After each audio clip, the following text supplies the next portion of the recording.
America से जंग के बीच ईरान ने तेहरान में एक नया बैनर लगाया है जिसमें अमेरिकी राष्ट्रपति डोनाल्ड ट्रंप और उनके परिवार को ताबूतों में दिखाया गया है। साथ ही बैनर में बहुत सख्त लहजे में लिखा गया है, खून के बदले खून। इस बैनर के जारी होने के बाद दुनिया भर के मीडिया और सोशल मीडिया पे नई बहस छिड़ गई है। बहस इस बात पर कि क्या पश्चिम एशिया में एक बार फिर से शुरू हुआ जंग कितना विकराल होगा और सार्वजनिक जगहों पर यूं किसी परिवार का बैनर और वो भी इस कदर लगाना कितना सही है। साथ ही चर्चा इस बात पर भी हो रही है कि जंग की इस नई लहर से दुनिया को कितना नुकसान होने वाला है। पूरी खबर पर बात करेंगे। नमस्कार, मेरा नाम अमन है, आप देख रहे हैं न्यूज़ 18।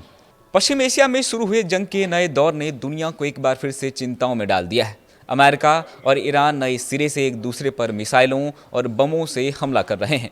अमेरिका ने ईरान के कई महत्वपूर्ण शहरों और बंदरगाहों, जिसमें भारतीय निवेश वाला शाबाहार बंदरगाह भी शामिल है, पर हमले किए। वहीं इसके जवाब में ईरान खाड़ी देशों, खासकर कुवैत, बहरीन और कतर, यहाँ तक कि इराक पर भी भीषण हमले कर रहा है। इसी बीच ईरान ने मध्य तेहरान में एक नया बैनर लगाया जिसमें अमेरिकी राष्ट्रपति डोनाल्ड ट्रंप और उनके परिवार की तस्वीरें ताबूतों पर दिखाई गई।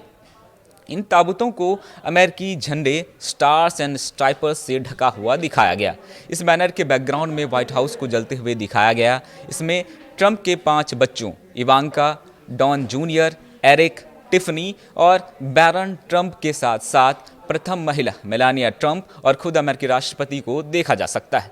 बैनर पर फारसी भाषा में खून के बदले खून का नारा लिखा हुआ है। ये दूसरी बार है जब ईरान ने किसी होर्डिंग के जरिए अमेरिकी राष्ट्रपति को धमकी दी है। इससे पहले मध्य तेहरान के एंगलम स्क्वायर पर एक और होर्डिंग लगाया गया था जिसमें अमेरिकी राष्ट्रपति को एक खुले काले ताबूत में लेटा हुआ देखा गया था।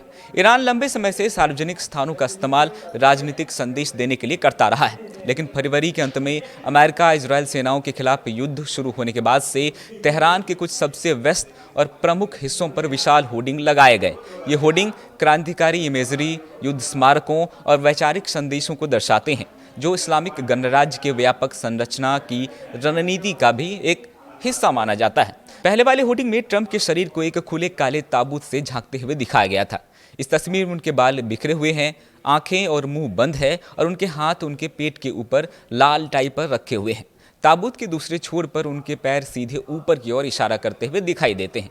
वहीं इन सब के बीच पिछले हफ्ते ईरान के सुप्रीम लीडर मुस्तफा खामनई ने घोषणा की थी कि उनके पिता की हत्या का बदला निश्चित रूप से लिया जाएगा और अपराधियों की मौत शांतिपूर्ण तरीके से उनके बिस्तर पर नहीं होगी।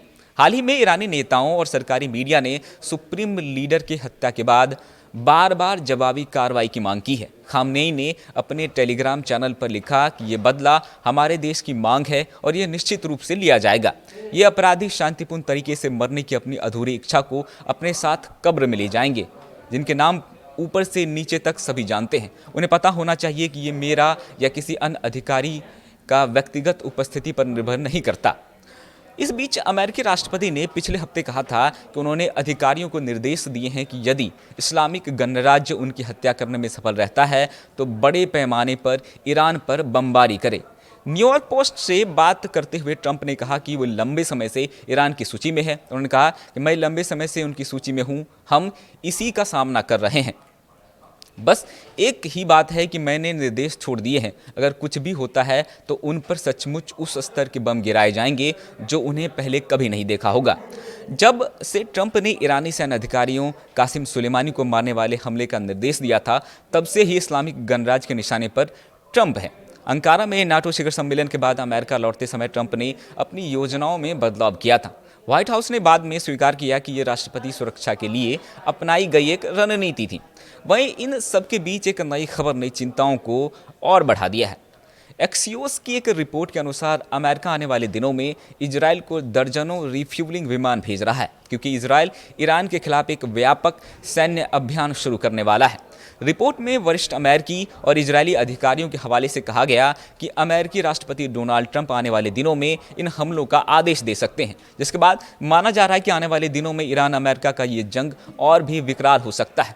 वहीं आपको बताते चले कि अमेरिकी सेंट्रल कमांड यानी कि यूएस सेंटकॉम ने लड़ाकू विमानों, ड्रोनों और युद्धपोतों की मदद से ईरान पर लगातार 7वीं रात भीषण हवाई हमले किए। इस बार अमेरिकी सेना ने ईरान के सैन्य ठिकानों के साथ साथ उसके पावर ग्रिड, संचार टावरों एवं रेलवे स्टेशन, एयरपोर्ट और कम से कम रणनीतिक पुलों को निशाना बनाने की बात सामने आ रही है।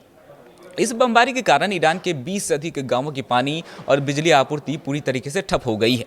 अमेरिकी हमलों के जवाब में ईरान की IRGC ने खाड़ी देशों में मौजूद अमेरिकी सहयोगियों पर मिसाइल की बरसात कर दी।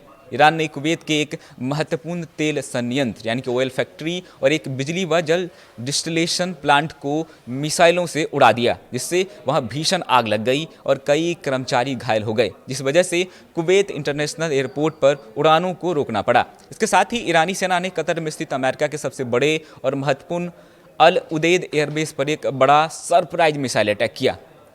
साथ ही ईरान के अनुसार ये कार्रवाई उनकी ज़मीन पर बमबारी करने वाले अमेरिकी विमानों और रडार प्रणालियों को नष्ट करने के लिए की गई थी। दोनों तरफ से हो रहे ये हमले जंग को और भीषण होने की गवाही दे रहे हैं। खैर, आपको क्या लगता है, क्या ये जंग और भी विकराल होने वाला है और ईरान का ये पोस्ट जारी करना क्या संकेत देता है? अपनी राय हमें कमेंट में बता सकते हैं और ऐसे ही खबरों के लिए देखते रहिए News 18।